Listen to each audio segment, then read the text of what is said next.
Hello, everybody. Welcome to another episode of The Comic Source. I'm your host, Jace, along with Blake Whitlow here for another Spawn Daily episode. We're up to issue number 64. Last time we left off with issue 63. Spawn was armed to the teeth on his way to confront Jason Wynn. And that leads directly into this issue, which is all action. So I'm going to go ahead and share my screen so you guys can see this awesome looking issue. Great cover. Spawn's almost unrecognizable on that cover by Capullo as he's all geared up, and you'll see in a moment where that's coming from in the story. Real quick, the credits before we get to that. Story by Todd McFarlane, pencils by Greg Capullo. We have Chance Wolfe, and you'll notice he's credited first, and Todd McFarlane on ink. So that I think this is the first issue where we see that. Previous to this, McFarlane had been listed first, so maybe a situation where Chance inked more in this issue than McFarlane did. Orzechowski's on letters, Haberlin and Kemp on colors as always, and then art direction and design by Brent Ash. We get a recap there.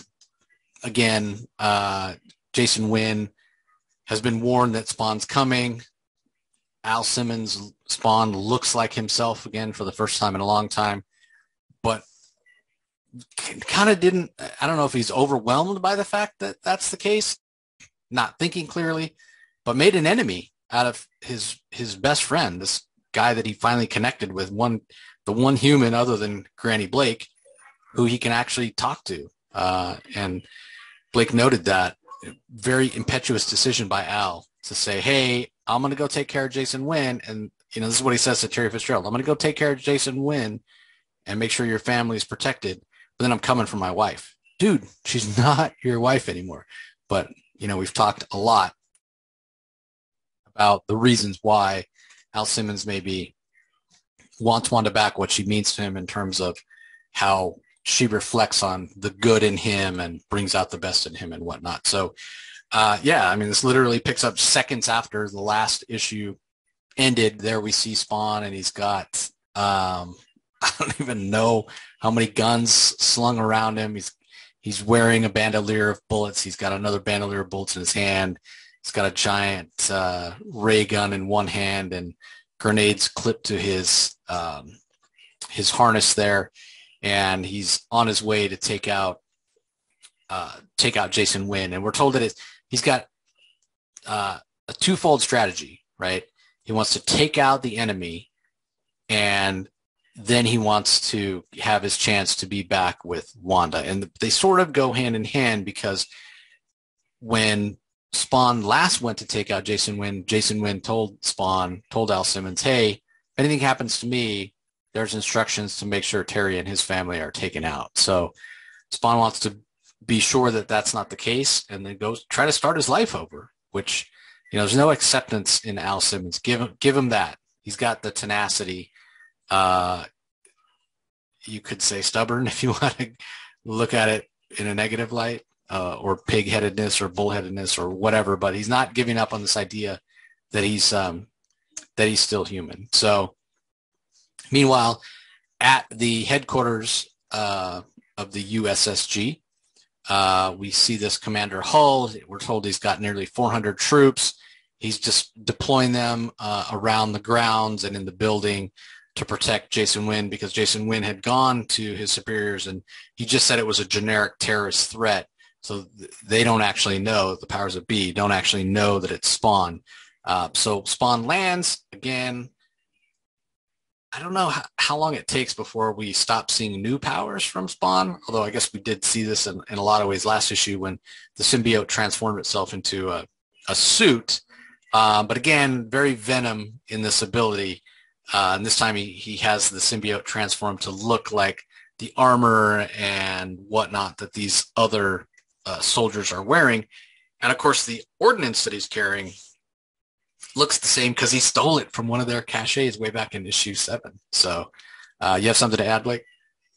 Yeah. So we saw this power coming from Al all the way back in, I think, issue 2, when he turns into the the blonde-haired white guy that goes to visit Wanda in the first place, and then he faints once he sees her. And Yeah, I recall that, but the reason I don't see this as the same thing is because he specifically tried to make himself look differently. And the second time I think he uses his power and he transforms, he even complains about it. He's like, all I can make myself look like is some white surfer dude. Here, he's able to control it. Now granted, he's not trying to make himself look like a black man. Right now, as a matter of fact, we talked about it last episode, he looks like himself.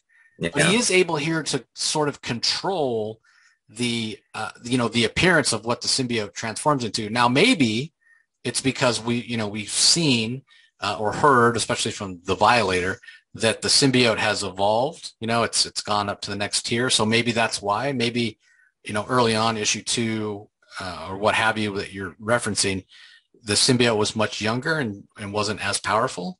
I don't know. It's speculation at this point. Yeah. But either way, it's cool, and it allows Al to walk right into the building. Here's all these guys that are there to try to prevent him from getting inside, and he walks right in. And that's a great line. It says, "A ghost has now become a chameleon," as he walks in with the forces that are there to stop him. Meanwhile, Sam and Twitch have arrived at Rat City, and they're confronting the homeless, going, "Okay, we've had it with your." See no evil, hear no evil. And, we know that you guys have more information about Spawn. We want to know who he is. And so Burke looks like he's willing to rough up a few people. But before that can happen, they hear some noise down an alleyway and they think, oh, maybe that's Spawn in hiding. And they head down the alleyway. And who do they run into but Cog? And this foreshadows something that happens next issue, the entirety of next issue. But Sam and Twitch are about to get some answers, finally get some answers. So Cog just starts laying it into him. He's like, hey, I know why Spawn, put Billy Kincaid's body in your office. How do you even know that, this body was found in our office? You have contacts on the police. Sam is much more fired up and ready to just attack, almost wants to punch Cogliostro. Twitch is more, okay, let's calm down, sir. Let's listen to what he has to say. This could be good for us. So again, Cog starts saying, Spawn's not here. He's out there deluding himself into believing he can somehow go back to his past, recapture his past. Now we know he's referring to, getting his wife back. And Cog's like, yeah, he's in a very confused state, which he always seems to be in, and that plays right into Hell's ability to control him. And until he can get his anger under control, he'll never have a chance to be a man again, I find that to be super interesting because of something you'll see at the end of this issue. And it makes me wonder if Al might not have been better off having, made a different choice. But Sam and Twitch are like, are we supposed to believe all this mumbo jumbo that you're telling us? And Cogliostro's like, you know what? You can believe what you want. I'm just presenting the facts, basically. So meanwhile, we see this Hull leader of the forces or whatnot is sending in all his troops into the building where Jason Wynn is hiding out, but this is a building that Al Simmons knows well, right? It's basically where he worked. And so once he gets in with about the first 100 of the guards or so, he seals off the doors, and we're told that it's on some sort of a time lock, and it's not going to open for 8 hours. So while they're trying to figure out a way inside, Hull orders the guys that are already inside to split up into teams of 3 and start securing different parts of the building. So Spawn goes with his 2 guys and takes them out pretty quickly with his abilities, which I sort of feel bad for. McFarlane does try to soften the blow by saying that, these guys would kill Spawn on sight. But at the end of the day, these are just soldiers that are doing their job. They're not evil. They're not bad. And Spawn just kills them. You're done. So It's kind of morally questionable, but that's kind of all Spawn's character is he does morally questionable things. These Oh yeah. are effectively innocent people as far as we can tell. I mean, we know that Jason is not shy to employ unscrupulous individuals to achieve his goals. So Yeah, for all that's we know, kind of all of these could be cold-blooded killers, but we're not told that. So it's hard to, you know, yeah, I think you sort of have to assume that. I mean, I think a little bit McFarlane tries to give that to us, to give us that impression subtextually. But mhm. yeah, I mean, because I mean, and if that is the case, then yes, this is morally questionable. If these are not, but if these aren't like scumbag psychos, then I think it crosses the line into just murder. You know, They're just it's people doing their beyond. jobs. This is just Yeah. their daily lives, and he's just ending them so he can scare Jason. Yeah. So you remember a couple of issues ago when the police all invaded Rat City, how he was up there with the sniper rifle and was ready to start taking cops out, and Mhm. Cog stopped him. And you know, at the time you thought, man, he was about to cross the line. You got to He's stop doing, and think, and yeah, he's yeah, not doing that. He's just in his Al Simmons Black Ops mode, where he's like, "I'm going in. I'm taking him out."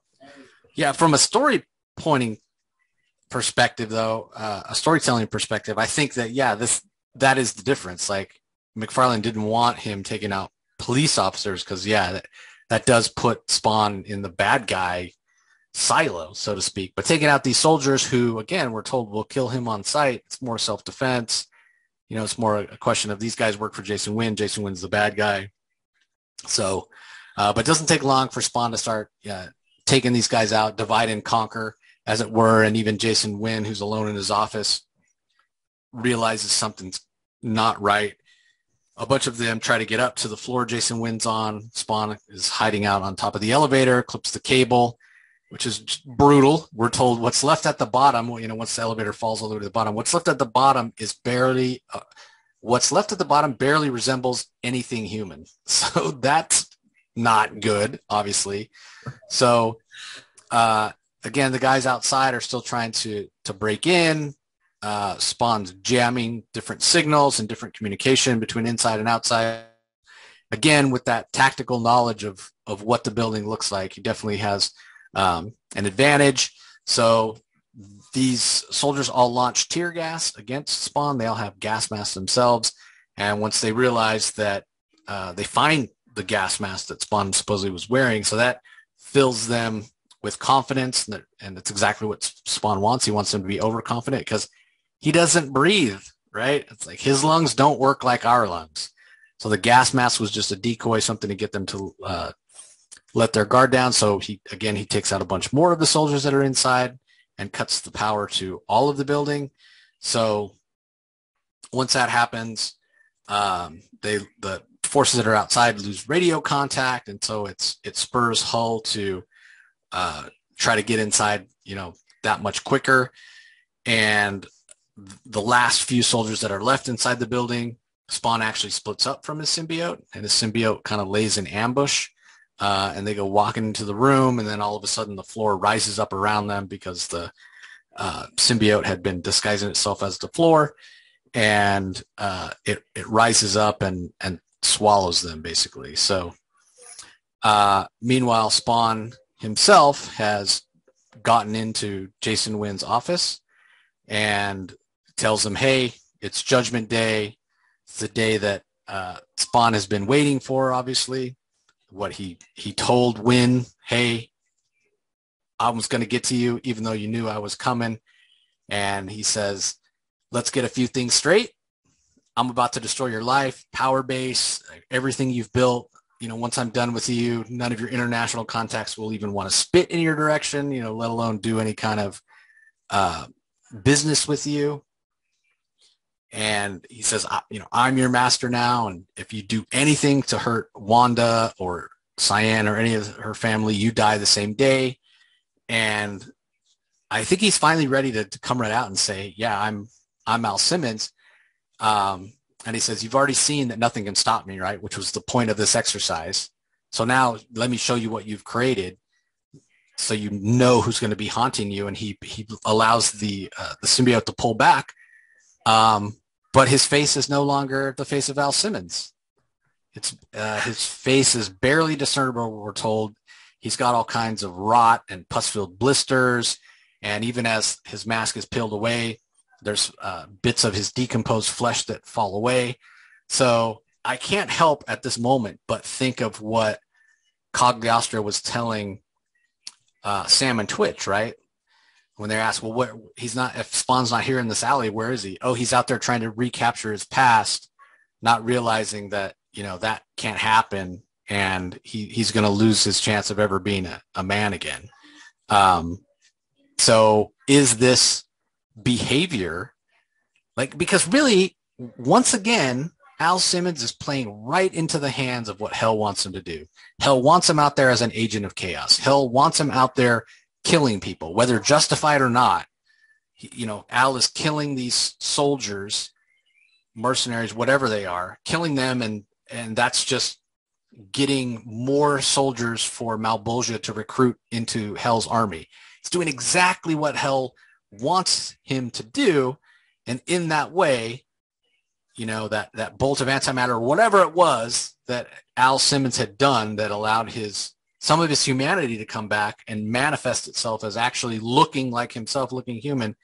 He pissed it all away by being vengeful, by giving into his baser instincts.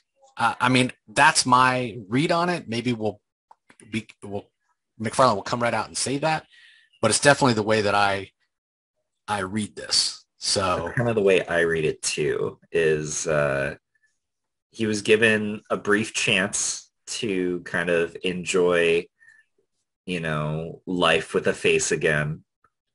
But I think ultimately it was just a game that Hell was playing against him to mess with his feelings, mess with his head. And, you know, in this crucial moment right here where he's about to reveal who Spawn is to Jason Wynn, you know, like it's this big power play that from Jason's perspective, he has no idea who Spawn is. He's just like this vigilante who keeps on getting in the way. But from Al's perspective, he has all that emotional context. And this is like a big moment for him where he's about to reveal to his arch nemesis that, yeah, buddy, you didn't actually kill me. I've been the one messing with you this whole time. I'm here to stay. You bow to me. And he thinks that it's this big thing, but he doesn't realize. Yeah. It's so funny and ironic and sad all at the same time because he doesn't realize that his face has like melted away now. So what he thinks is like this big power move, this big swing, this big reveal actually does not land. It just falls flat for Jason. Like he has no idea still. He's just like, what are you? Yeah, and Al's so wrapped up in the moment that he doesn't even realize, like you would expect Jason Wynn to have, you know, if he recognized him to go, Simmons or something, you know, and he doesn't do it. It's like, okay, you're some guy with really bad acne. I don't know. A hamburger face. Yeah. Like who the hell am I? So, here, dude. Yeah. So Al does make his retreat at that point, just as Hull and his men break in, and he tells, once again, he reminds Jason Wynn, I'm going to burn your whole empire to the ground, and you're going to sit by and do nothing. If you try to defend yourself, you're dead. Your directive be damned. And he goes leaping out the window, reuniting with the symbiote as he goes flying out.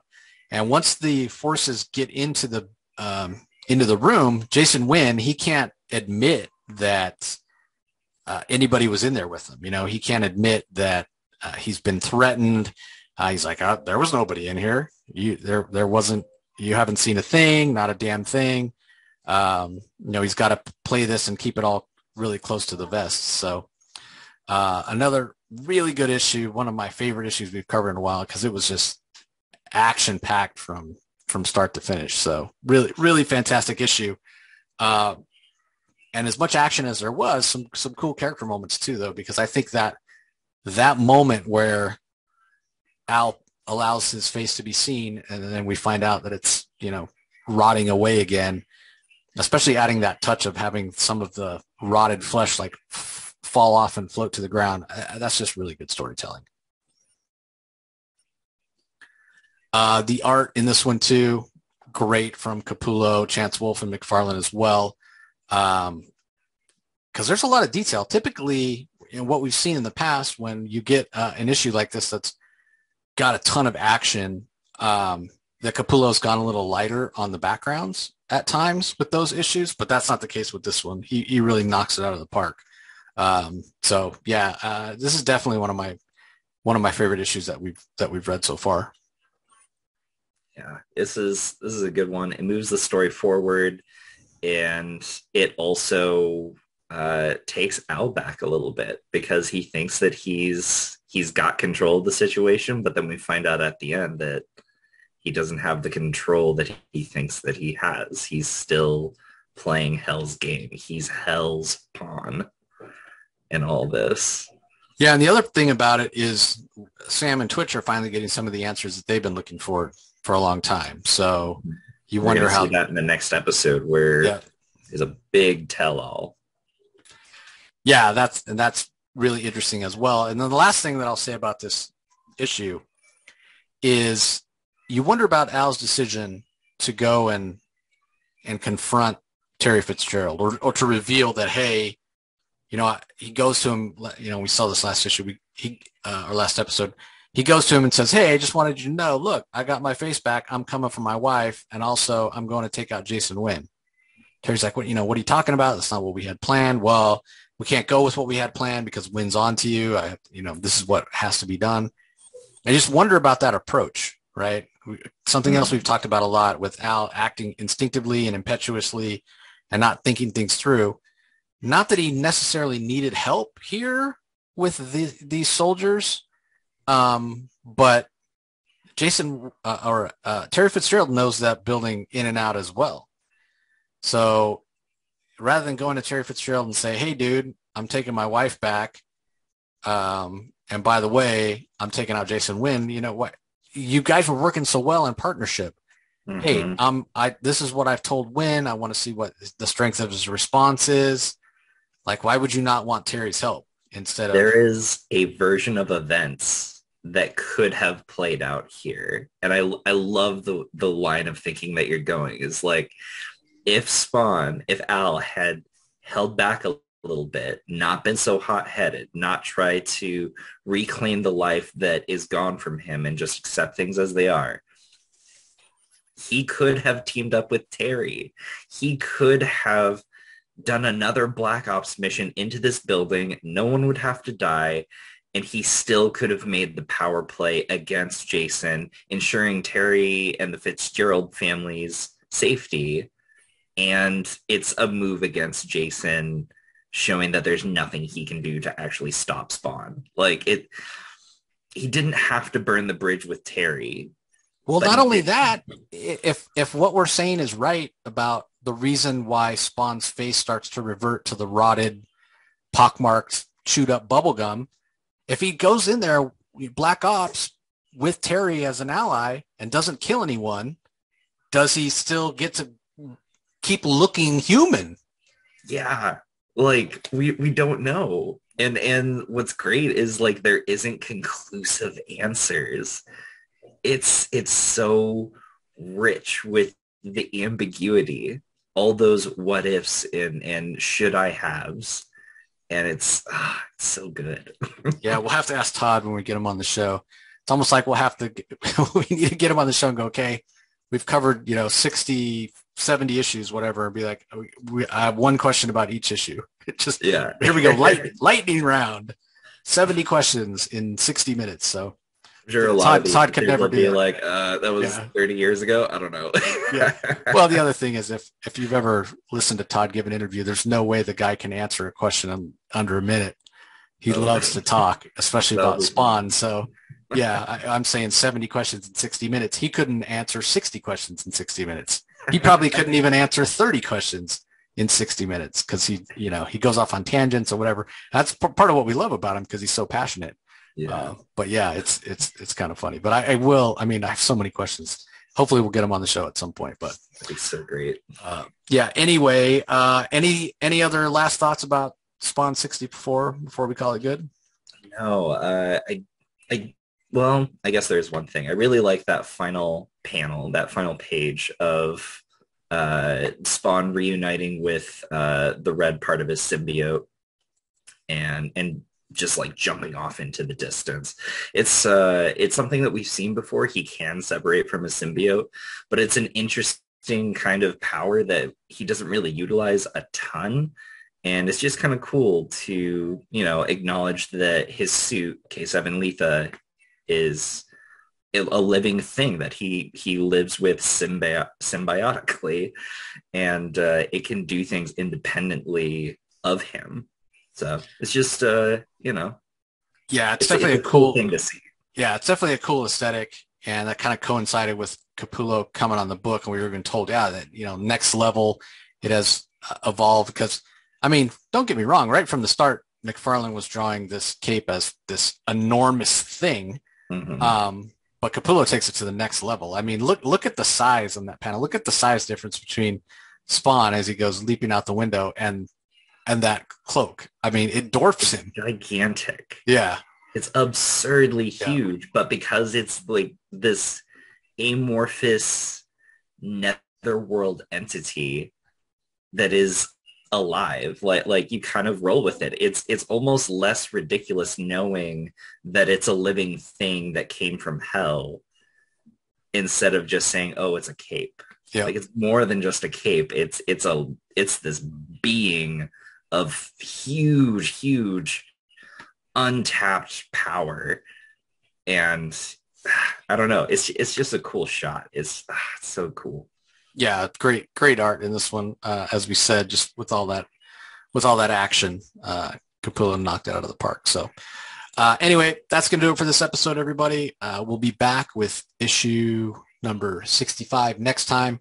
And just in case you haven't been listening to all the episodes and you're wondering, should I go back? And make sure you tune in for 65, because 65 is an issue that if you struggle to find the issues, the back issues, or digitally or whatever, like 65 is basically kind of a recap of the entire history of Al Simmons and Spawn up to this point. So it's very much kind of a great jumping on point. And I also wonder about the timing of that coinciding, putting out a kind of an origin or recap issue when the Spawn movie was dropping into theaters. So I think one probably had to do with the other. So anyway, that's going to do it for this episode, everybody. Appreciate you joining us as always, and we'll talk to you next time. Have a good one.